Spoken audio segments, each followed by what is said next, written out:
é o que é que, em geral, o que é que te pedem, o que é que tu achas que eles normalmente querem no baterista, o que é que não querem, o que é que às vezes não sabem pedir, às vezes não sabem o que querem. Há um bocado de tudo, não é? Sim, eu acho que falaste aí num ponto, tipo, às vezes não sabem bem também o que é que querem, porque depois também há os músicos que também tocam instrumentos de percussão, tocam bateria, e que têm às vezes uma noção mais, se calhar, têm um desenho mental mais do que querem e conseguem transmitir de uma forma mais porreira. Há outros que às vezes sinto que não sabem bem explicar, sabem que às vezes querem que eu faça um determinado uníssono, pá, não sei onde, e o que às vezes também acho que acaba por ficar, dar coisas interessantes, porque eu também não pensaria assim. Não é? E obriga-nos às vezes a sair, na maior parte das vezes, a sair do nosso conforto, não é? E pá, e às vezes é uma coisa boa, simples. Só que para mim, não estou habituado, tenho que trabalhar aquilo e se só passar algum tempo é que, pá, ainda bem que começaste aquilo. E às vezes, tipo, lá vem este que, pá, com aquelas cenas dele, já vai pôr aqui a partir, a contar tempos fininho. Mas acaba por ser interessante, porque descobrimos coisas que eles sentem de outra forma, eu sinto de outra forma, outros bateristas, outros percussionistas sentem de outra forma. Sinto que eles querem que muitas vezes sejamos músicos, não é? E acima de tudo, sinto que eles querem conforto, estabilidade.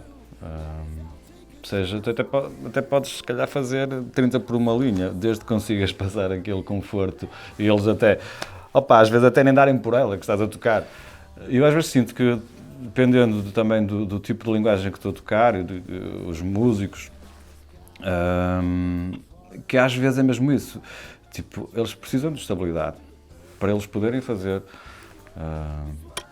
tocar com tranquilidade, bem, com gosto e sem se preocupar muito. E acho que é muito importante nós passarmos muita confiança, porque já acho que todos já passamos por isso, tipo, quando nós vamos tocar, lembro-me dos primeiros concertos de alguns projetos e que as coisas precisam de rodar e às vezes nem temos muita possibilidade de rodar porque não temos tempo para muitos ensaios. E eu lembro-me reparo sempre nos olhos do vocalista, tipo, quando ele olha para trás, está confiante. Sim. Com a sua secção rítmica. Sim. E pá, ele toma conta do público e quando não, então passa-nos aquele olhar de pânico e nós também, sei lá, vamos ser contagiados, ou não é? Podemos deixar contagiar. Mas acho que acima de tudo é bom groove, ser seguro, passar estabilidade, segurança, gozo. Acho que temos que sentir aquele balanço para sentir gozo. E eles, isto acaba por ser, nós estamos a partilhar uma energia e eles vão partilhar outra energia connosco. Que conteúdos, ou que bateristas, que discos, ou que métodos, livros ou métodos de trabalho é que tu indicas à malta, colegas e alunos, para obteres essa... Porque esse é um filme, um baterista que seja, é o que estavas a dizer, eu concordo totalmente. Por exemplo, eu pessoalmente sou um tipo... claro, com a idade tu aprendes a ser um pouco mais, isso que estavas a dizer, ser assertivo, servir, conseguires tocar o que tu queres tocar, fazendo os outros felizes, mas também não te anulando, porque muitas vezes, sou sincero, muitas vezes eu estive a tocar em coisas que eu não estava feliz, estava a tirar, era tirar, até um ponto em que eu já estava ali, eu nem achava que estava sequer, tu percebes quando estás a cumprir uma cena simples ou quando já não estás sequer a fazer nada interessante. Sim, para ti, já não estás ali a...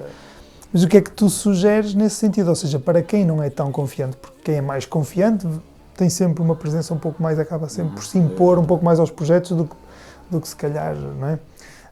Mas há outra malta que é muito interessante, que é menos assertiva, mas é um pouco mais subliminar, mas muito interessante, que normalmente são os bateristas que eu gosto muito, são os gajos que tu nem sabes que aquele disco foi ele que gravou. Exato. E depois vais tipo, tudo bem tocado, tudo bem feito, tudo... Se tens assim sugestões para a malta, fixe, interessantes, que é o que nós...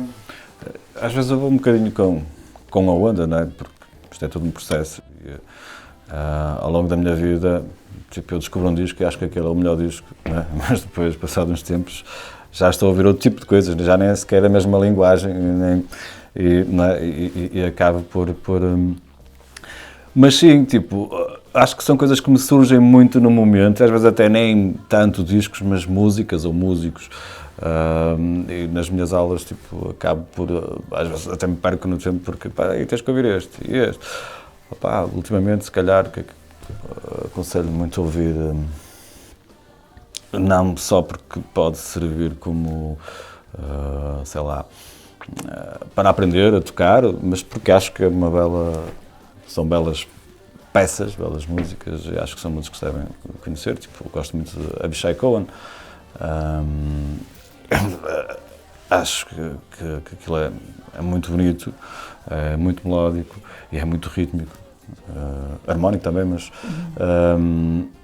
a nível rítmico a mim fascina o tipo de abordagens que ele vai buscar. A música israelita e depois mistura com jazz e não só.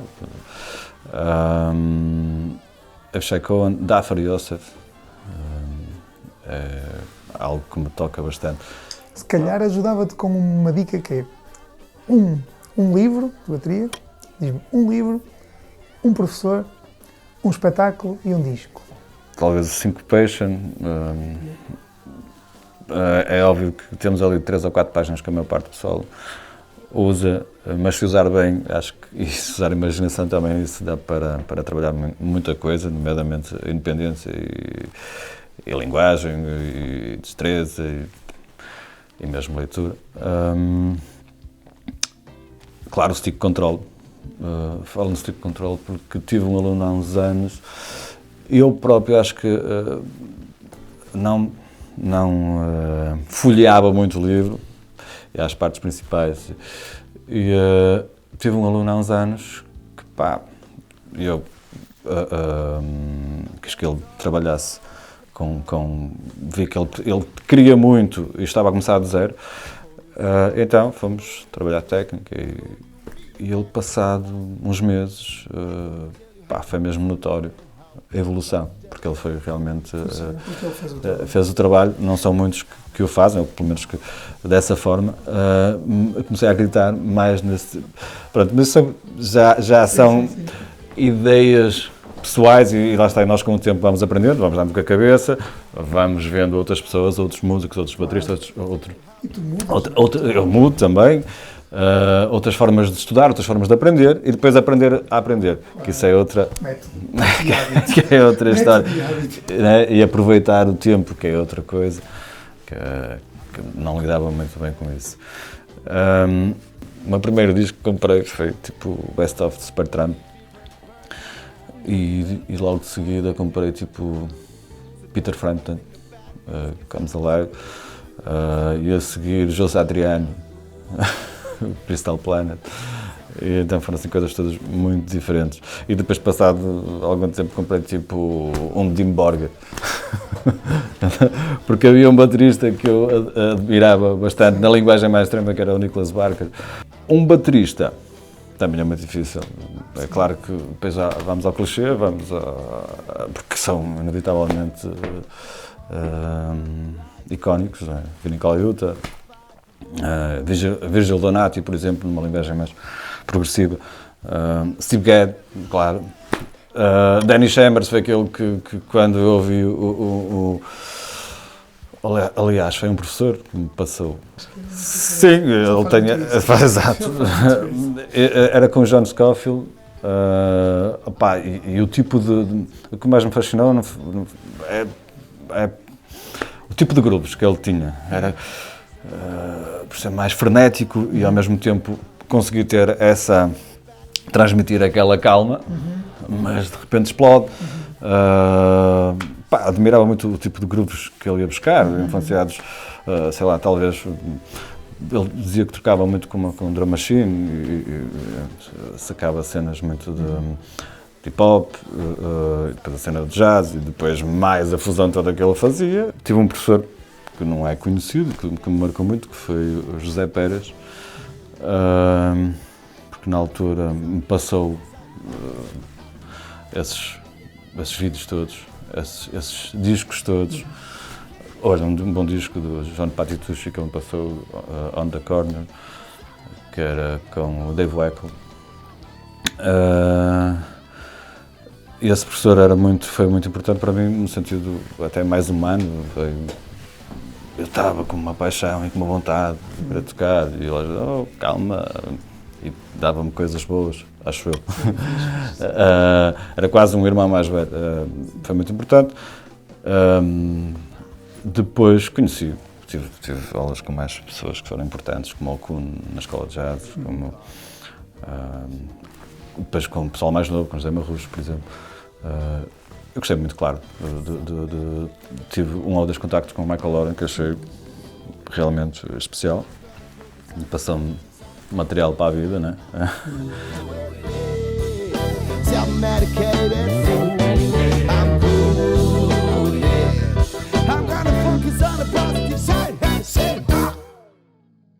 I'm a complete different person now. I'm a whole new man.